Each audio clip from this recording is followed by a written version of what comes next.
RCB के आगे आने वाले मैचेस में अगर आपको आरसीबी के प्लेइंग 11 में कुछ ऐसे बदलाव होते हुए दिखे जिससे 30% टीम पूरी की पूरी चेंज हो जाएगी तो हैरान मत होना, क्योंकि ये चीज होने जा रही है। लास्ट दो वीडियो में मैंने हिंट दिया था, इस वीडियो में डिटेल में एक्सप्लेन करूंगा, डिटेल में कि भैया आरसीबी मैनेजमेंट के माइंड में कैसे अभी प्रोसेस हो रहा है, वो क्या फैसला लेने जा रहे हैं, मैं आपको अंदर की खबर दे रहा हूं। और ये चीज शायद मैंने आपको बताई थी या फिर नहीं बताई थी, मुझे याद नहीं है। पिछले दो प्रैक्टिस सेशन में आरसीबी के, जब से फिल सॉल्ट इंजर्ड हुए उसके बाद एक प्रैक्टिस सेशन मिस गया था, उसके बाद दो प्रैक्टिस सेशन में जॉर्डन कॉक्स बैटिंग प्रैक्टिस कर रहे हैं, फील्डिंग कैचिंग भी सब हो रही है, उसके साथ साथ वो विकेट कीपिंग प्रैक्टिस भी कर रहे हैं जमकर। अब आप बोलोगे कि भैया वो विकेट कीपर बैट्समैन है तो भाई वही तो करेगा, नहीं, अभी तक तो नहीं कर रहे थे। अभी फिल सॉल्ट इंजर्ड हो गए तो उनका विकेट कीपिंग प्रैक्टिस करना ये कोई रैंडम चीज नहीं है, इसके पीछे प्लानिंग चल रही है। वही चीज मैं आपको बताऊंगा अंदर क्या प्लानिंग पकड़ी है। और हेजलवुड डफी एक साथ खेलने जा रहे, बहुत सारी चीजें है, ठीक है, डिटेल में एक्सप्लेन कर रहा हूं, ठीक है। तो शुरू होते हैं। देखो आरसीबी के, ध्यान से सुनना, अंदर की खबर दे रहा हूं और पूरा प्रोसेस में आपको बताऊंगा क्या चल रहा है अंदर, तो थोड़ा सा धैर्य रखो और सुनो। आरसीबी के टीम में दो अंडर परफॉर्मिंग अभी प्लेयर है, एक है जेकब बेथेल ओपनर, एक है रोमारियो शेफर्ड। और एक क्वेश्चन है वो है कि भैया हमारा बॉलिंग यूनिट क्या हम और भी स्ट्रॉन्ग कर सकते हैं, ये क्वेश्चन है आरसीबी के माइंड में। ध्यान से सुनना, ये सिर्फ फैंस के माइंड में नहीं है, ये आरसीबी के माइंड में भी है कि क्या हम अपना बॉलिंग यूनिट और भी स्ट्रॉन्ग कर सकते हैं, क्योंकि हमारी बॉलिंग यूनिट डिफेंड नहीं कर पा रही। और अगर कुछ प्लेयर्स है हेजलवुड भुवनेश्वर कुमार अगर नहीं चल रहे तो भैया बहुत रन्स खा रहे, ठीक है, ऐसे पिचेस पे जहां पे बॉलर्स के लिए बहुत कुछ है। कल का मैच देख लीजिए, लखनऊ सुपर जायंट्स बॉलिंग करने आई, बॉल मतलब क्या स्विंग हो रही थी, अनइवन बाउंस था। जब आरसीबी बॉलिंग कर रही थी there was no such thing, बहुत रन्स पड़ गए। तो ये चीज आरसीबी के माइंड में है, तो उनके माइंड में एक क्वेश्चन है क्या बॉलिंग यूनिट स्ट्रॉन्ग कर सकते हैं। और दो अंडर परफॉर्मिंग प्लेयर है बेथेल एंड रोमारियो शेफर्ड। अब सुनना ध्यान से, अब सुनना, अब मेन गेम स्टार्ट होता है। अगर आने वाले मैचेस में आपको जितेश शर्मा रिप्लेस होते हुए दिखे वेंकटेश अय्यर से तो हैरान मत होना। आप बोलोगे कि यार जितेश शर्मा को वेंकटेश अय्यर रिप्लेस करेंगे, अरे भाई जितेश शर्मा तो मिडिल ऑर्डर बैट्समैन है, वेंकटेश अय्यर टॉप में अच्छा करेंगे। वेंकटेश अय्यर टॉप में खेलते हैं, लेकिन वेंकटेश अय्यर जब इंपैक्ट प्लेयर सेंड किया था ना, इसी कारण से सेंड किया था, वो जो इंपैक्ट प्लेयर सेंड किया था डाउन दी ऑर्डर, वहां पे उन्होंने अच्छे से बैटिंग की थी। और वेंकटेश अय्यर आप सोचो टॉप ऑर्डर बैट्समैन तो अभी बने, लेकिन उनका नेचुरल पोजीशन वो मिडिल पे खेलते थे, मिडिल डाउन दी ऑर्डर। तो वेंकटेश अय्यर अगर आपको रिप्लेस करते हुए दिखे जितेश शर्मा को तो हैरान मत होना, आगे आने वाले मैचेस में हो सकता है नेक्स्ट मैच में हो जाए या फिर हो सकता है उसके बाद वाले मैच में हो जाए, लेकिन होगा अगर ऐसी परफॉर्मेंस चलते रहे। अब सुनना, जितेश शर्मा विकेट कीपर करते, अब वेंकटेश अय्यर विकेट कीपिंग तो करेंगे नहीं, तो आपको चाहिए एक विकेट कीपर बैट्समैन।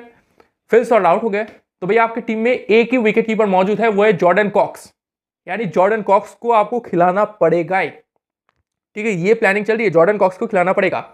अब आरसीबी मैनेजमेंट के माइंड में है कि भाई जॉर्डन कॉक्स को खिलाएंगे, कहां पे खिलाएंगे, क्या रोमारियो शेफर्ड की जगह खिलाएंगे या फिर बेथल की जगह खिलाएंगे। अगर कॉक्स रिप्लेस करते शेफर्ड को तो शेफर्ड तो भाई वो तो मतलब फिनिशर है, और कॉक्स फिनिशिंग क्या कर पाएंगे, क्योंकि कॉक्स की नेचुरल पोजीशन नंबर मतलब ओपनर है या फिर नंबर मतलब 1 से लेकर 3 के बीच में वो बैटिंग करते हैं, तो एज अ फिनिशर वो सूट नहीं करेंगे।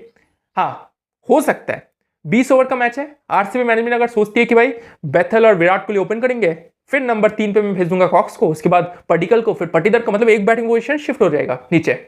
तो अगर आरसीबी मैनेजमेंट सोचती है कि भाई 20 ओवर का मैच है, प्लेयर्स को आना है और भाई बैटिंग ही तो करनी है, ठीक है, तबाही तो मचानी है, तो ये बैटिंग ऑर्डर हम लोग फॉलो कर सकते हैं। ऐसा हो सकता है लेकिन कम चांसेस है, बहुत कम चांसेस है। तो ये हाई लाइकली सिनेरियो है कि भाई कॉक्स विराट कोहली के साथ ओपन करे, फिर पटिकल, फिर पटीदार, वो सारी बैटिंग प्रोसेस शिफ्ट हो जाएगी। लेकिन उसमें क्या होगा, उसमें फिर आप शेफर्ड को तो रिप्लेस नहीं कर पा रहे, ठीक है, वो भी तो अंडर परफॉर्मिंग प्लेयर है, तो वहां पे क्या होगा, शेफर्ड से मतलब शेफर्ड को रिप्लेस कर दिया जाएगा डफी से, ठीक है, शेफर्ड को रिप्लेस कर दिया जाएगा डफी से, ठीक है, ये प्लानिंग चल रही है। ऐसे कॉक्स को लाना है और वेंकटेश अय्यर को लाना है, ये पहली दो प्रायोरिटी है, ये पहले दो ये सेट में आएंगे। और जो लास्ट वाला है, क्या शेफर्ड को रिप्लेस करना है, क्या डफी को खिलाना है, हेजलवुड डफी एक साथ, ये थोड़ा सा बाद वाला फैक्टर है, इसलिए मैंने लास्ट वीडियो में ये मतलब शॉर्ट्स में मैंने बताया था कि मैं अभी श्योरिटी नहीं दे सकता कि क्या डफी हेजलवुड एक साथ खेलेंगे, लेकिन हाँ वो बैक ऑफ द माइंड में है, ठीक है। और जो रोमारियो शेफर्ड वाला रोल था बॉलिंग वाला, वो वेंकटेश अय्यर करेंगे। अरे भाई प्रैक्टिस मैच में मैंने देखा वेंकटेश अय्यर को बॉलिंग करते हुए, और प्रैक्टिस सेशंस में भी वेंकटेश अय्यर जितनी बैटिंग प्रैक्टिस कर रहे हैं उतने बॉलिंग प्रैक्टिस कर रहे हैं। मुझे नहीं पता वो मतलब क्यों नहीं खिला रहे, उनसे क्यों नहीं बॉलिंग करवा रहे, ठीक है, करवाना चाहिए, क्योंकि रोमारियो शेफर्ड अभी तक जितने मैचेस हुए एज अ प्योर बॉलर ही वो यूज हुए, ठीक है। बैट्समैन तो भाई कल ही उनकी सबसे अच्छी मतलब पारी आने वाली थी, लेकिन वो आई नहीं, ठीक है, मैच विनिंग नॉक, फिर वो अपना प्लेस फिक्स कर लेते, ठीक है। तो ये 3 चीज मैं बता रहा हूं, लेकिन एक चीज सुन के जाओ, बेथल को ना आरसीबी थोड़ा ट्रस्ट करती है, ठीक है, बेथल को आरसीबी बहुत ट्रस्ट करती है।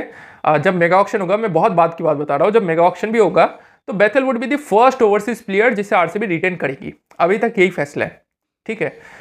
बट द थिंग इज कि बेथल अच्छा नहीं कर रहे, तो टीम, जैसे मैंने आरसीबी को बहुत लंबे अरसे से फॉलो किया है, मैं प्रैक्टिस सेशन कवर करूंगा, ठीक है, नेक्स्ट मैच से पहले, तो मुझे पता चलेगा। लेकिन जितना मैंने देखा है, बेथल को वो लोग बैक ही करेंगे कि भाई बेथल तू खेल, ठीक है, हमें तेरी पोटेंशियल पता है, तू खेल।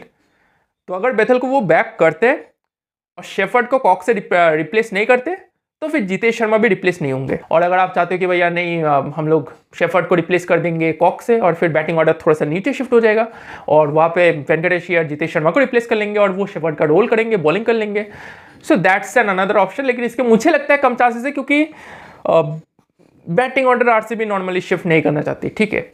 वो भी एक अलग किस्सा है, मैं फिर कभी आपको बताऊंगा, ठीक है, हो सकता है बट मुझे नहीं लगता, ठीक है, जितना मैंने देखा है प्रैक्टिस सेशन में। एनीवेज आरसीबी का प्रैक्टिस सेशन होना है तो मैं डिटेल में देखूंगा क्या हो रहा है और मैं आपको बताऊंगा कि भाई प्रैक्टिस सेशन, और उस प्रैक्टिस सेशन में क्लियर आइडिया हो जाएगा कि क्या प्लेइंग 11 होने वाली है, ठीक है। लास्ट मैच में भी मुझे, जब लास्ट प्रैक्टिस मैंने देखा था तब समय नहीं बचा था, मुझे पता चल गया था कि प्लेइंग 11 सेम ही खेलेगी, इसलिए मैंने आपको बताया था कि हो सकता है नेक्स्ट मैच में हो या फिर ज़्यादा से ज़्यादा आपको प्लेऑफ्स में आपको दिख सकता है ऐसा कुछ, ठीक है।